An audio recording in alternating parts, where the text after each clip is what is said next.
Fidèles téléspectateurs, bienvenue à ce nouveau numéro de votre magazine environnemental qu'on appelle Info Verte. Alors aujourd'hui, nous sommes en train de parler du Forum national de la société civile sur l'énergie tenu à Kinshasa du 20 au 23 août de cette année. Et la problématique de ce forum était quid d'accès à l'énergie des populations en République démocratique du Congo. Et pour cette thématique, pour ce forum, je reçois sur ce plateau Monsieur Emmanuel, je dis bonjour Monsieur Emmanuel. Bonjour Madame. Monsieur Emmanuel Moussouyou, il est secrétaire exécutif de la CORAP qui a organisé cette activité. La CORAP, c'est la coalition des organisations de la société civile pour le suivi des réformes et de l'action publique. Parlez-nous un peu de la CORAP. C'est quoi la CORAP? Alors, merci beaucoup tout d'abord pour l'invitation. Et la CORAP, c'est une coalition d'ONG.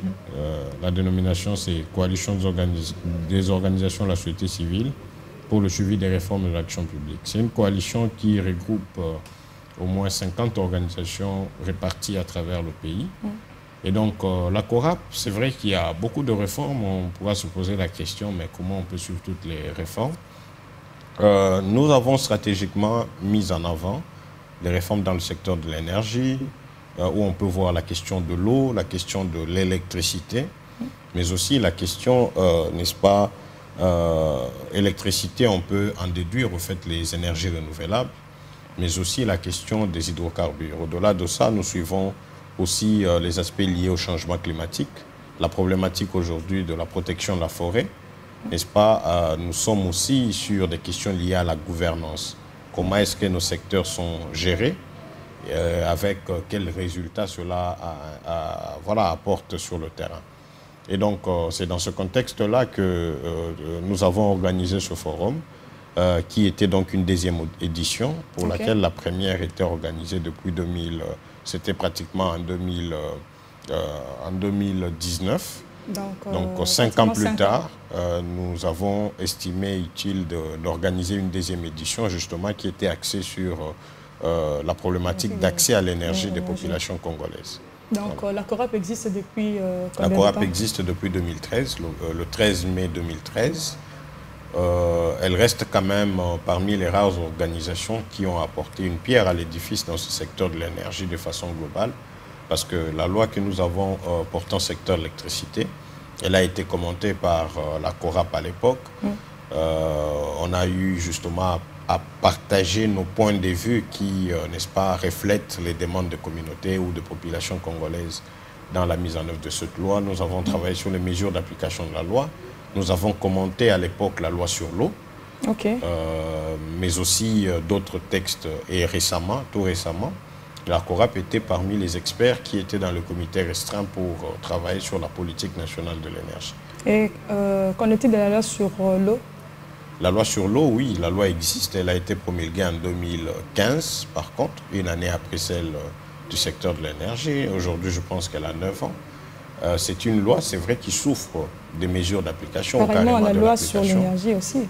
La loi sur l'énergie, elle a bénéficié quand même de plusieurs apports qui ont permis à ce que plusieurs mesures d'application soient développées et aussi mises en œuvre, parce que par exemple, aujourd'hui, on compte plus d'une vingtaine de mesures d'application qui ont été publiées, qui ont été d'abord validées et publiées, parmi lesquelles il y a, n'est-ce pas, la création de l'autorité de régulation du secteur de l'électricité, ARE, mais aussi l'Agence nationale pour le service énergétique en milieu ruraux et périurbains.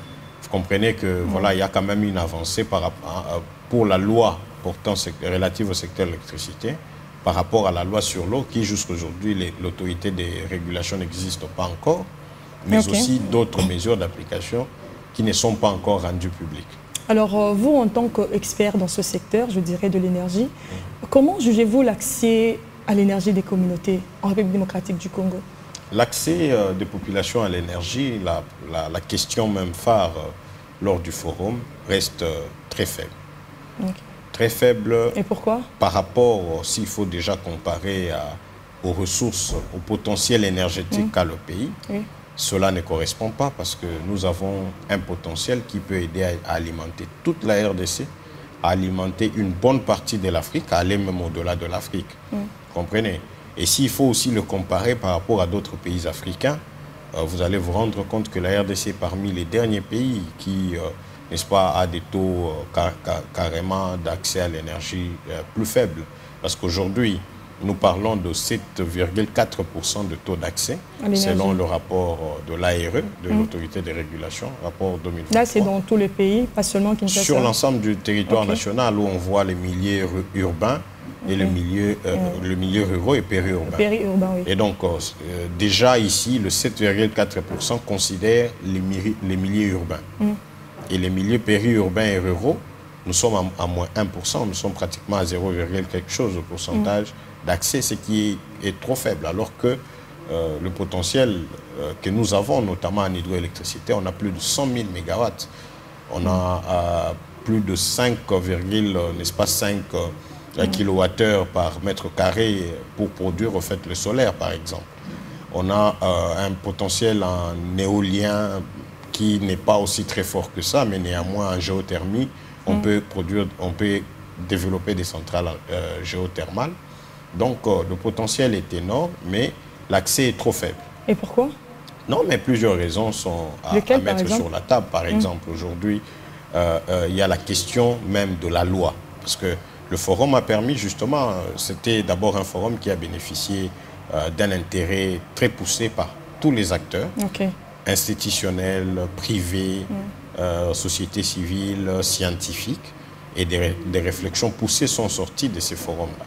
Et déjà, on constate que la loi elle-même, elle se présente ici comme un élément qui bloque d'une manière ou d'une autre le développement du secteur. La loi qui a été promulguée il y a 10 ans. Mais ça bloque toujours.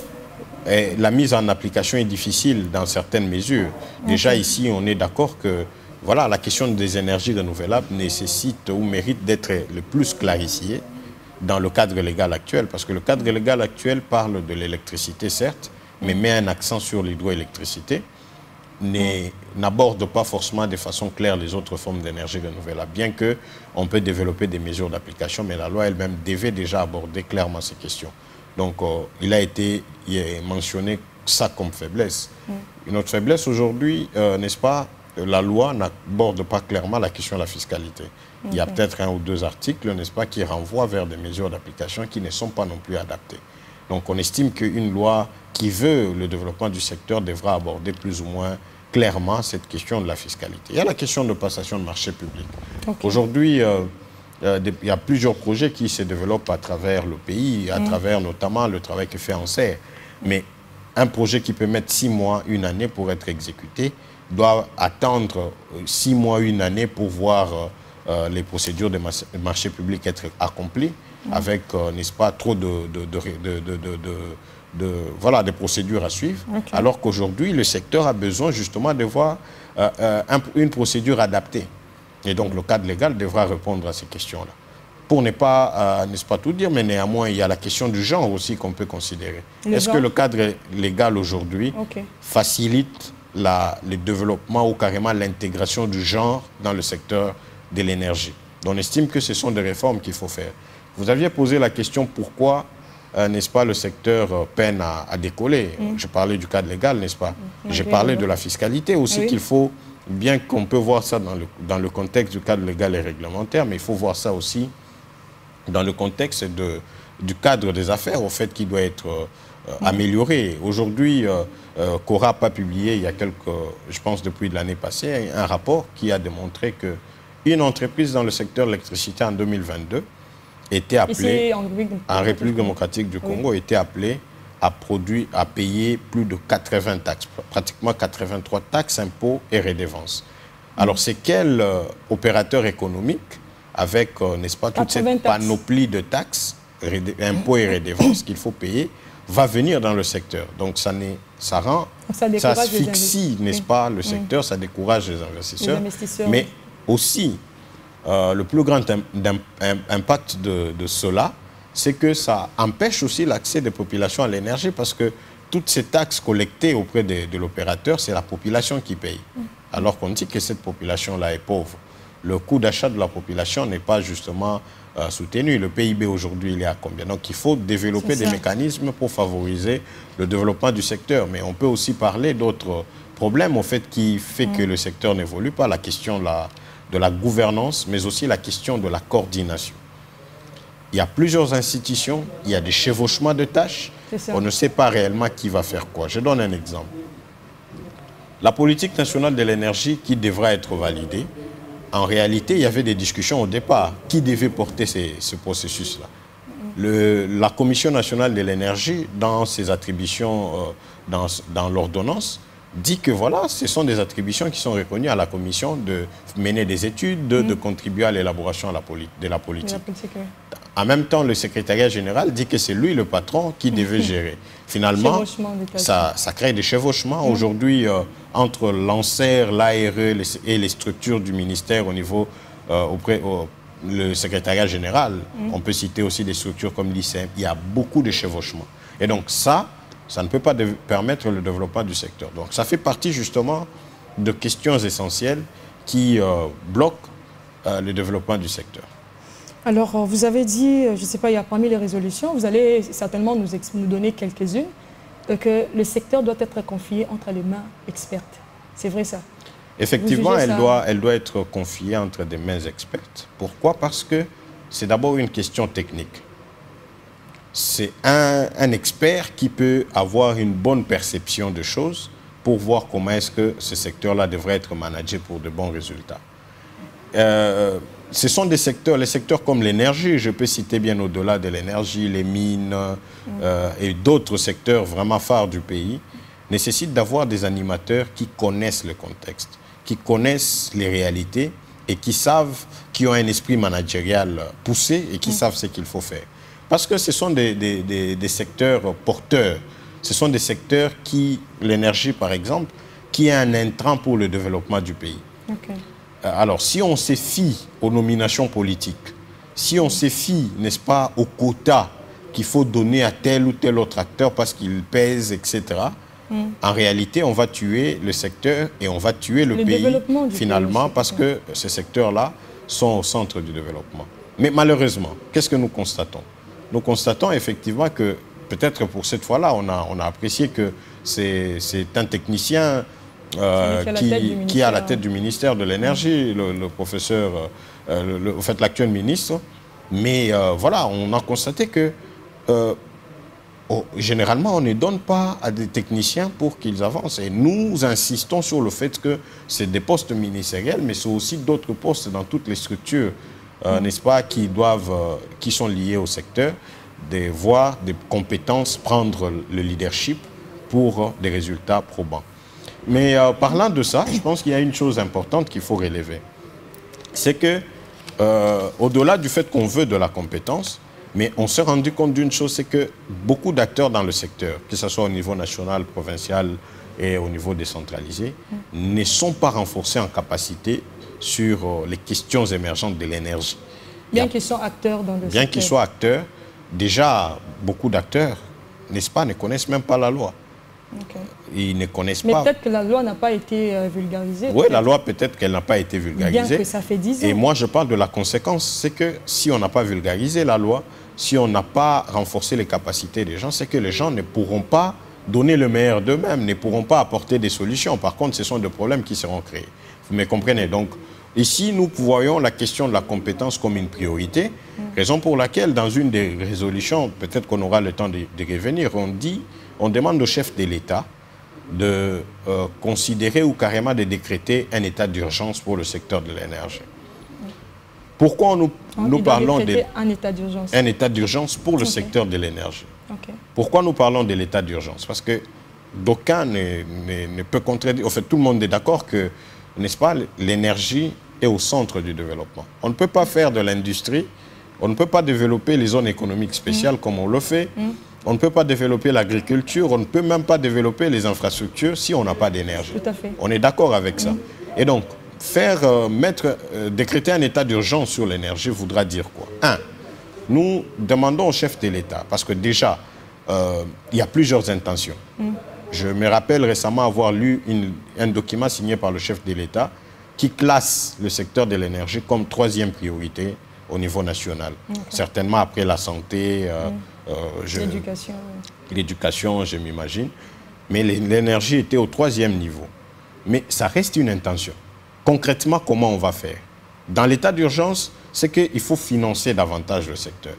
La loi des finances qui est en train d'être révisitée, parce qu'il y a eu une réunion cette semaine où le chef de l'État a convoqué pour parler au fait de ces questions de la révisitation de l'actuelle loi des finances, mais aussi la loi des finances 2015. C'est-à-dire qu'il faut augmenter la part du financement du secteur de l'énergie. Parce que plus on aura des financements pour le secteur, plus il y aura des projets énergétiques qui seront développés, on va produire de l'électricité et ça va augmenter le taux d'accès. La deuxième des choses qu'il faut considérer dans l'état d'urgence, c'est la question de la fiscalité. Il faut mettre en place une politique fiscale attrayante pour le secteur. Parce qu'on veut bien de ce secteur-là, vu qu'il est au centre. Donc, les 80 taxes qu'il faut payer, en réalité, ça tue le secteur. Mais il faut vivifier davantage en mettant en place des mécanismes sur un certain nombre d'années, peut-être 2 ans, 3 ans, où on sait que voilà, on sacrifie un certain nombre de taxes, d'impôts, etc. pour que l'on voie... Ça va attirer aussi les investisseurs. Pour que ça attire, pour qu'il y ait plus d'activité. Certainement, cela sera récupéré d'une manière ou d'une autre. Les économistes savent comment ça fonctionne. Alors, est-ce que... La troisième des choses dans l'état d'urgence, peut-être pour finir, c'est la question du renforcement de capacité. Un peu comme je le disais tout à l'heure. On ne peut pas développer un bon secteur si les acteurs ne sont pas, n'est-ce pas, renforcés en capacité. Alors que l'énergie, c'est un secteur très dynamique. Les choses évoluent très rapidement, la recherche scientifique est tellement poussée. Et la RDC, on dit que c'est un pays solution, n'est-ce pas, qu'on est doté de plusieurs ressources. Et donc, il est important de considérer le renforcement de capacité et la recherche scientifique comme une priorité dans cet état d'urgence qu'il faut considérer pour le secteur de l'électricité. Voilà. Alors, en parlant de la République démocratique, de la RDC du Congo comme pays solution, j'allais dire, est-ce que vous, en tant qu'expert, vous pensez qu'il est possible la transition énergétique? Oui, la transition énergétique est possible. On doit y aller, on est obligé. Mais ici, il y a beaucoup de confusion. Qu'est-ce que les gens se disent quand ils parlent de la transition énergétique? N'est-ce pas qu'on voit comment est-ce qu'il faut fabriquer des batteries? Ok, c'est de ça au niveau international. L'énergie solaire. Oui, l'hydrogène, etc. Au niveau international, c'est de ça qu'on parle. Mais pour nous, nous considérons, et déjà le Forum d'ailleurs a abordé cette problématique à 2 niveaux. La première question essentielle, quel est le besoin en transition énergétique pour la RDC? Est-ce que c'est tout ce débat qui s'est fait au niveau international qui s'applique aussi, mutatis mutandis, sur la RDC? Ça, c'est la première question. La deuxième, c'est qu'est-ce que la RDC apporte dans le contexte international sur la transition énergétique? C'est là qu'on peut se dire, voilà, on est pays solution, on a l'eau, on a les forêts, on a les minéraux stratégiques et autres. Alors, revenons sur la première question. Nous estimons que la transition énergétique est possible, oui, mais pour le cas de la RDC, cette transition ne va pas dans le sens que les autres, on n'a pas une grande industrie ici qui pollue, on n'a pas forcément beaucoup de problèmes, mais chez nous, quand on parle de secteurs phares qui émettent, n'est-ce pas, qui émettent des CO2 à grande échelle, c'est la forêt, c'est l'énergie et d'autres. Et l'énergie, quand on parle de l'énergie, c'est beaucoup plus le bois énergie, parce que le mix énergétique de la RDC renseigne que nous consommons plus le maca à pratiquement plus de 90%, près de 95%, ce qui fait que le 4 ou 5% restant est n'est-ce pas, disputé entre l'hydroélectricité beaucoup plus et les hydrocarbures. Donc, le besoin en transition en énergie pour la RDC, c'est comment quitter les macas à la énergie vers des solutions durables de cuisson. Et pour nous, parmi les solutions durables, c'est notamment la cuisson électrique qui doit être privilégiée. La CORAP priorise... On pense que la cuisson électrique est une solution plutôt durable. On pense aussi que la biomasse est une solution durable parce qu'on a beaucoup de déchets, on a beaucoup de déchets ménagers, bien évidemment, qui peuvent être capitalisés. Mais la cuisson électrique, avec quelle électricité Voilà. On dit qu'il faut privilégier la cuisson électrique, mais à la base, il faut se projeter pour investir plus dans les énergies renouvelables, comment faire en sorte que le secteur qui est décentralisé soit effectif. Comment est-ce que, on parlait de capacité, comment est-ce que les gouverneurs de province, comment est-ce que les chefs des ETD, dans leurs responsabilités, peuvent manager pour qu'il y ait plus de projets dans des localités, dans des provinces, n'est-ce pas? Et ça peut accélérer, n'est-ce pas, la question de l'accès à l'électricité. Et ça peut répondre à la question de la puissance. Mais ça, c'est un travail de fond qui doit être fait. Par exemple, vous, par exemple, en tant qu'expert, j'insiste que vous êtes expert dans ce secteur de l'énergie. Vous avez, par exemple, quel genre de solutions? Par exemple, qu'est-ce que vous préconisez pour améliorer le secteur de l'électricité, surtout à Kinshasa? Oui, Kinshasa n'est pas la RDC. Kinshasa, c'est vrai que c'est la capitale, mais on est en train de parler de tout ce problème. Oui. Ici la première solution qu'on estime, il faut que la problématique soit mise sur la table. Aujourd'hui, tout le monde parle qu'on a un problème d'électricité, etc. Mais quelle est la vision que nous avons pour le secteur de l'électricité? On n'a pas de politique nationale de l'énergie. Même si on peut dire que avec l'appui technique du PNUD, la politique est en train d'être développée, n'est-ce pas, sous la coordination du ministère de l'énergie, mais on n'a pas de politique de l'énergie. Alors que la politique, c'est la vision. C'est comment on oriente, c'est les objectifs phares, c'est des axes stratégiques clairs, n'est-ce pas? On n'a pas de politique, on n'a pas une planification nationale énergétique. Il faut une planification nationale énergétique qui, n'est-ce pas, oriente sur base des axes de travail pour voir quelles sont les priorités que nous devons embrasser et comment est-ce que nous les embrassons pour améliorer cette question, n'est-ce pas? S'il faut quitter aujourd'hui des 7% d'accès à l'électricité à 30% d'ici quelques années, mais il faut qu'il y ait un plan, une planification énergétique qui adresse clairement cette problématique. On n'a pas de planification énergétique. On a apprécié dans le programme du gouvernement, Madame Soumino avait un des axes prioritaires, on a parlé, n'est-ce pas, de l'élaboration du plan directeur d'électrification. Pour nous, on a commenté récemment à une question pour dire, voilà, qu'est-ce que vous pensez des 100 jours de la Première ministre dans le secteur de l'énergie? La réponse pour nous, c'est qu'en 100 jours... La question vous a été posée? Oui, et je vais répondre en même temps à cette question que je me la pose à partir de cette opportunité, n'est-ce pas? Nous estimons qu'en 100 jours, dans un secteur technique, on peut ne pas voir les résultats tout de suite. Mais parce que la production, c'est beaucoup de méandres. Et déjà, s'il faut aller même dans des solutions solaires, par exemple, qui vont très rapidement, c'est peut-être dans 6 mois, 1 année, où on a des résultats. Mais en 100 jours, on pouvait espérer avoir un plan directeur d'électrification. En 100 jours, on pouvait espérer avoir une politique nationale de l'énergie adoptée. Vous comprenez? Donc, les solutions que vous recherchez sur Kinshasa, comme sur toutes les autres provinces, est basée justement sur cette orientation qui doit être donnée. Et c'est sur base de ça qu'on s'est ciblé. Parce que la planification, elle peut être aussi stratégique dans la mesure où, sur base des outils scientifiques qu'on peut utiliser, ça peut nous proposer des solutions adaptées pour la ville de Kinshasa. Il y a des scénarios qui peuvent être présentés pour dire, OK, par rapport à la demande en énergie à Kinshasa, par rapport au nombre de population à Kinshasa, par rapport aux activités économiques, etc., voilà la solution qu'il faut privilégier. Ça peut être le solaire, ça peut être l'hydroélectricité. Voilà le moyen qu'il faut mettre en place. Voilà les timings.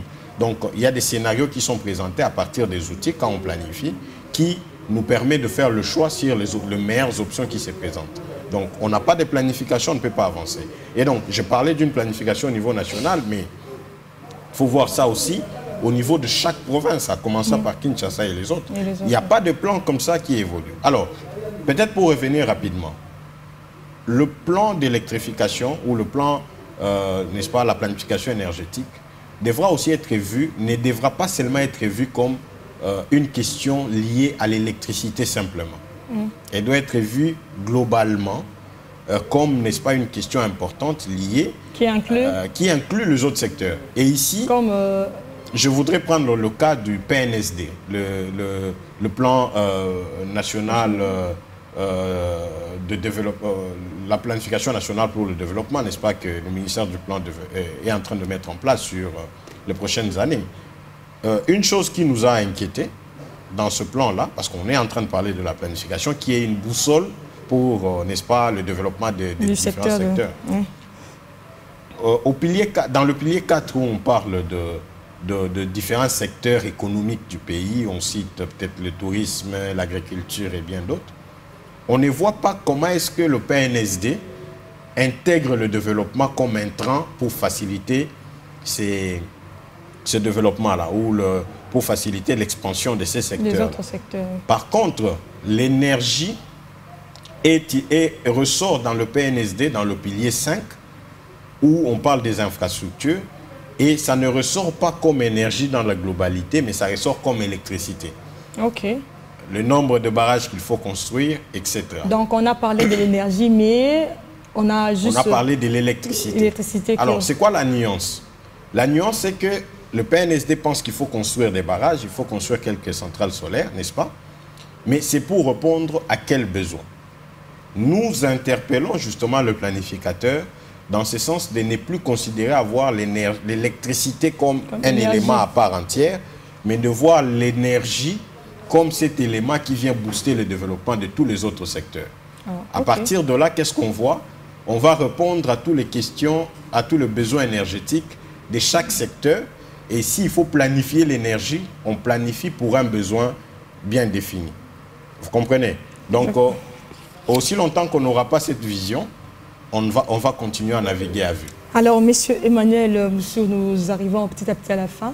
J'aimerais que vous puissiez nous parler des résolutions qui ont été prises pendant les travaux.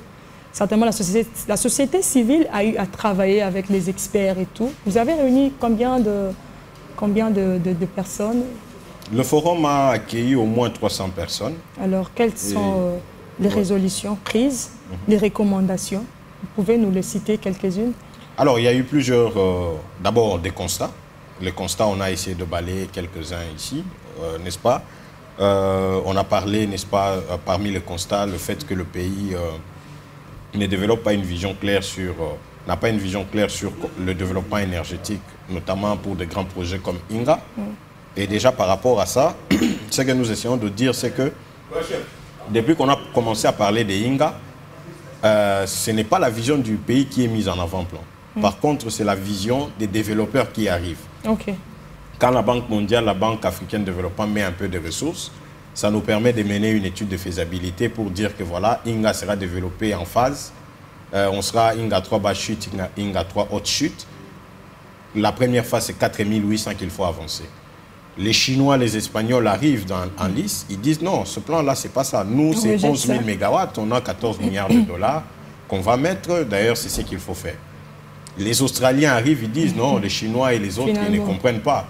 Nous, c'est grand INGA qu'il faut développer, on a 26 milliards de dollars, on va tout faire et on va produire de l'hydrogène parce qu'on va construire des industries vertes pour produire l'hydrogène parce que voilà, on est dans le contexte de la transition énergétique. Aujourd'hui, c'est plutôt les Nigériens qui arrivent et ils disent que non, ils vont produire 7500 mégawatts. Et donc, quelle est la vision du pays? Dans ce contexte-là, nous, on pense qu'il faut qu'il y ait une vision claire qui prend en compte tous les aspects. Aujourd'hui, INGA 1, INGA 2 a eu des effets sur des communautés locales qui n'ont, pour certains, n'ont jamais été indemnisés. Vous comprenez?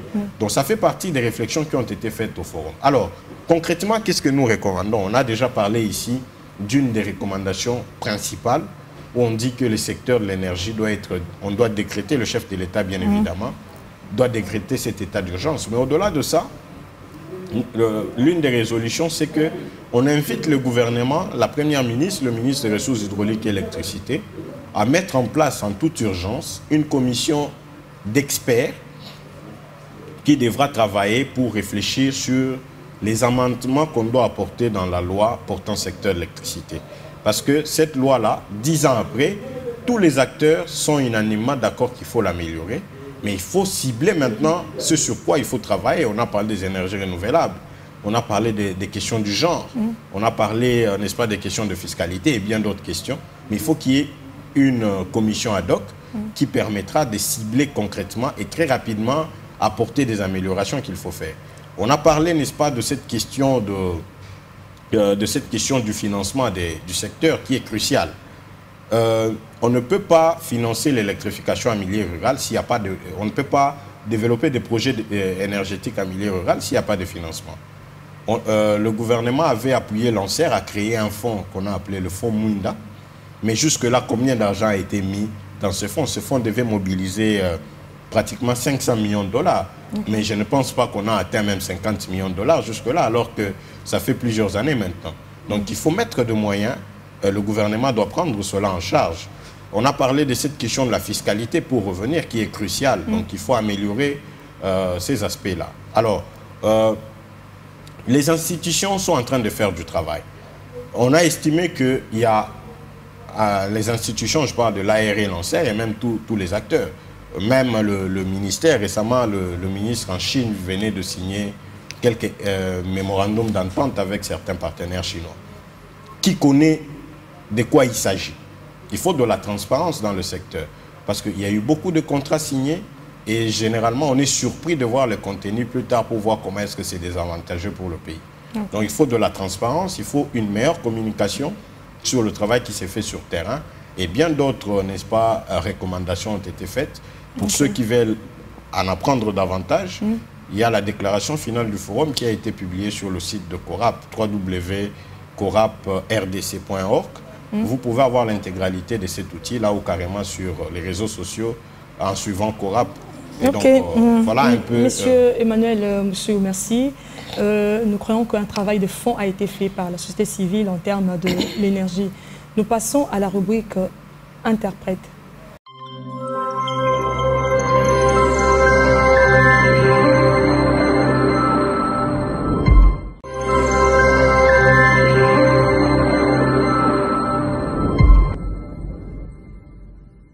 Touti kolobela likambo ya énergie, likambo ya électricité. Déjà que Nambo Kanabiso, les lobos est seulement 7%, il y a population bazo à électricité à travers le pays. Dans la grande ville. Dans le village, 0% de population a électricité. Ce qui n'est pas une bonne chose parce que ils ont contraste. Mboka ezali na potentiel Yamakasi. Oui, Koko Sala qui est au produit électricité, Moutounio sur la Congo a électricité, paye Bamboka Libanda. Mais les loboé, seulement 7%. Alors, Forum Moto Salaki et Mekiko Lakisa, déficit est belé, donc côté négatif, na côté positif est belé, Oyo Mboka Azanango, par rapport à secteur Wana, peut proposer Makambo Ebele comme solution.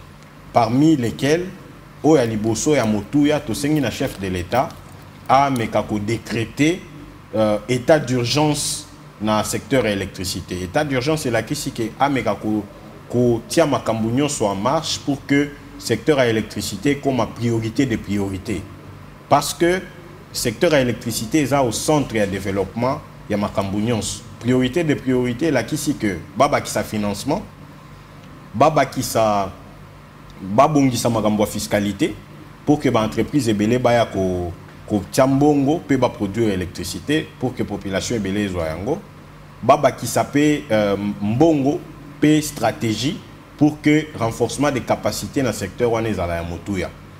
Et là comme sous tosengi à travers forum wane ezali koloba gouvernement madame la première ministre monsieur le ministre des ressources hydrauliques a tia en place commission ya ba expert ou ba ko réfléchir sur les amendements sur ba modification il faut que ça là na kati ya loi et électricité pour nous permettre que makambo ekende liboso. Et là comme sous tosengi ezali koloba boye.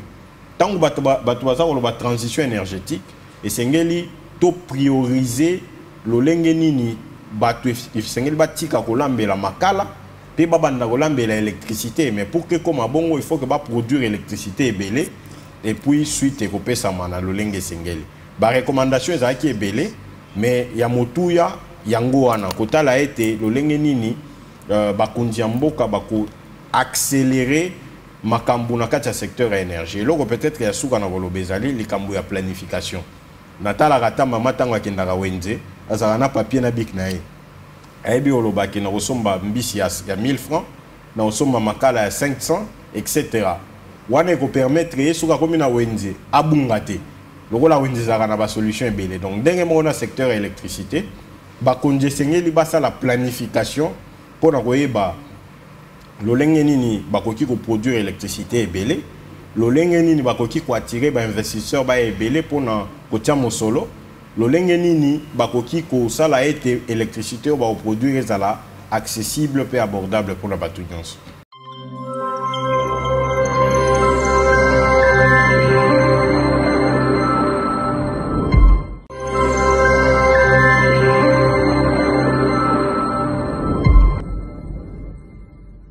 Madame, Messieurs, nous vous disons un grand merci de votre attention soutenue à ce magazine environnemental et je vous dis à très bientôt pour un nouveau numéro.